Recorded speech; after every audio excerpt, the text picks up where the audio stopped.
I came to photograph a cabin no one wanted to sell, but in every single photo, something was standing right behind me. The first photo I took of the cabin was supposed to be simple. A wide shot of the front porch, golden hour light, the kind of image that sells a property in seconds. But when I pulled it up on my camera's screen, there was someone standing just behind me. Not in front of me. Behind me. A dark figure, half in shadow, close enough that I should have felt their breath on my neck. I turned around. Nothing. Just the empty clearing, the trees, the silence. I told myself it was a trick of the light, a smudge on the lens, anything but what it looked like. So, I took another shot, same angle, same light, and there it was again.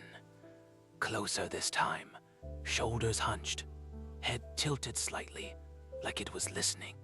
I didn't see it with my own eyes, not once, but every single photo I took that afternoon showed it. Always behind me, always just out of sight.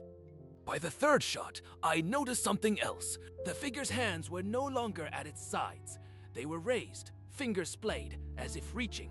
My hands were steady when I took that photo. I remember, because I checked. But in the image, my reflection in the cabin window shows me flinching, like I felt something I couldn't name. That's when I found the journal. It was tucked under a loose floorboard near the fireplace, water-stained and brittle. The previous owner, a woman named Elara Voss, had filled page after page with frantic pencil sketches, all of them the same.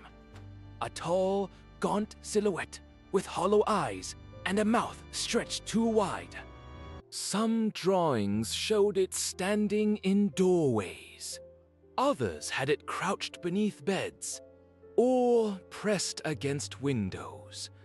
The last entry was dated 3 days before she vanished. Just one line, scrawled over and over. It only moves when you're not looking. I flipped back through my photos in order. The figure's expression had changed. In the first shot, its face was blank, almost curious. By the fifth, its jaw was unhinged, lips peeled back in something between a snarl and a scream. And in the final image, taken just before I decided to leave, it wasn't behind me anymore. It was at my shoulder, mouth open, eyes locked on the camera, on me.